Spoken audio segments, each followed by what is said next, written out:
Hi, I'm Jason Rzucidlo, the owner and web designer of AmericaJR.com. Here's my wrap-up of the 2013 Sundance Film Festival.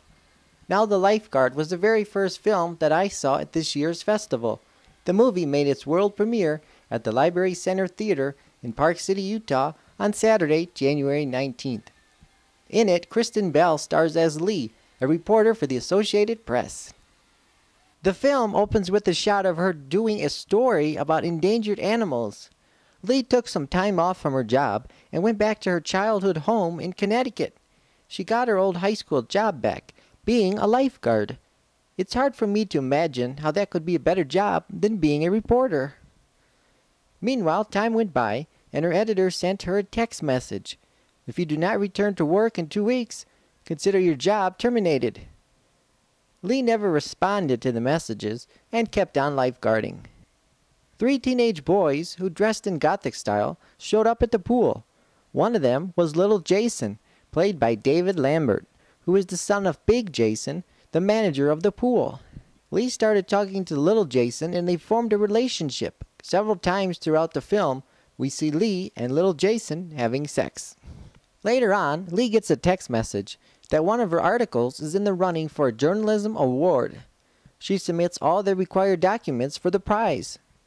Then we find out that Lee wins the award and the $1,000 cash prize to go with it.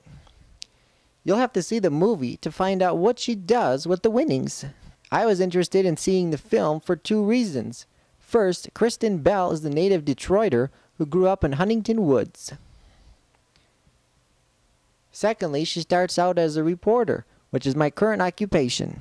I really enjoyed this movie. There was lots of activity going on in the beginning and at the end. I gave it an A- because the middle part of the movie was a little slow. It didn't make me fall asleep, but I'm sure a few people did. jOBS was the second film that I saw at the 2013 Sundance Film Festival. It is a biographical drama film about the career of Apple founder Steve Jobs, from its start as a partnership all the way to being the world's largest publicly traded corporation in the world. In it, Ashton Kutcher plays the title role of the late founder who died in 2011. The movie made its world premiere at Sundance on Friday, January 25th. The film opens with the scene of Steve Jobs talking to his associates in 2001. He introduced a new product to them that he said would change the world. Gone are cassette players and CD players. Jobs showed off the very first edition of the Apple iPod. Woohoo! Employees were greatly impressed and gave him a standing ovation. Then the credits roll. Josh Gad plays Apple co-founder Steve Wozniak, while Dermot Mulroney plays the role of Mike Markula, an angel investor and the second CEO of the company.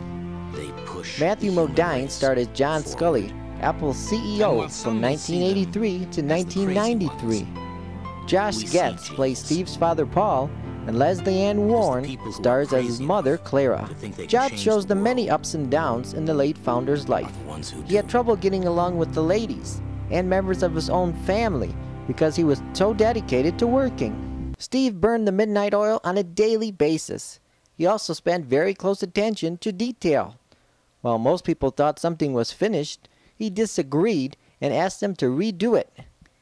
Jobs wanted Apple to stay ahead of the curve by inventing products that people didn't know they needed. There has already been some controversy surrounding Jobs.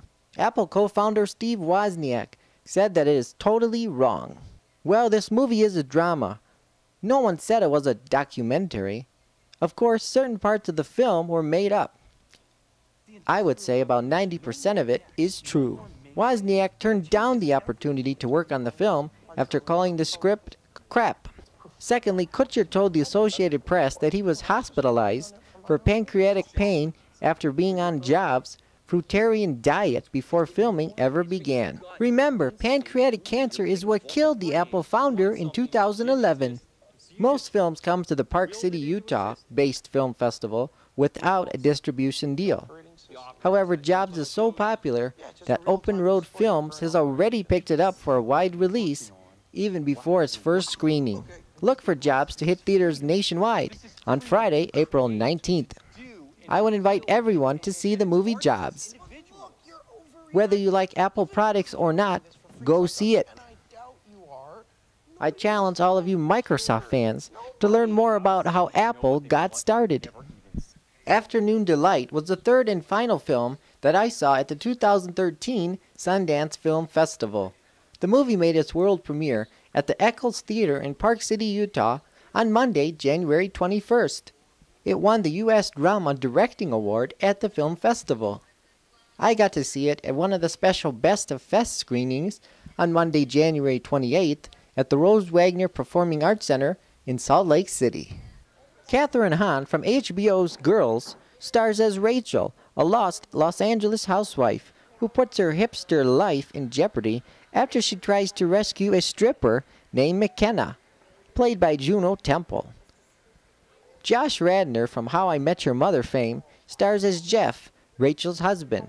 Also starring in the film are Jane Lynch, Michaela Watkins, John Kapelos, Annie Mamulo, and Jessica St. Clair. Rachel and Jeff are an unhappy married couple with 2 kids and a big house in Southern California. Rachel was having trouble getting excited about making love. They haven't had sex in 6 months. She decided to go see her therapist, Lenore, played by Glee's Jane Lynch. Lenore would always begin her statements by saying, "Can I share something?" and then describes about what she does with her wife, Portia. Rachel keeps on seeing her several times throughout this film. Meanwhile, Rachel thought it would be a good idea to take Jeff to a strip club to reignite their love. He paid for her to get a lap dance, and that is when she met McKenna. Rachel thought McKenna looked kind of young, so she asked what her age was, and McKenna replied 16, and then described herself as a sex worker. The next day, Rachel went to get some coffee at a famous LA food truck. Once again, she sees McKenna standing outside the strip club. Rachel begins to feel sorry for her, so she invites McKenna to live with Jeff and her kids. Later in the movie, Rachel decides to have McKenna take care of her children so she could spend more time with Jeff in the bedroom. Rachel also introduced McKenna to some of the other parents at her kids' school. Further in the movie, McKenna invited Rachel to watch her have sex with one of her popular clients on a Tuesday. Rachel agreed, but then got very grossed out. I was interested in this film when I saw that Josh Radnor and Jane Lynch were part of the cast, even in their supporting roles. Overall, I liked Afternoon Delight because there was lots of action from start to finish. There were many sex scenes, so it's definitely not a movie you want to see with the kids. I imagine it would get an R rating when it makes it into select theaters and also for its DVD release.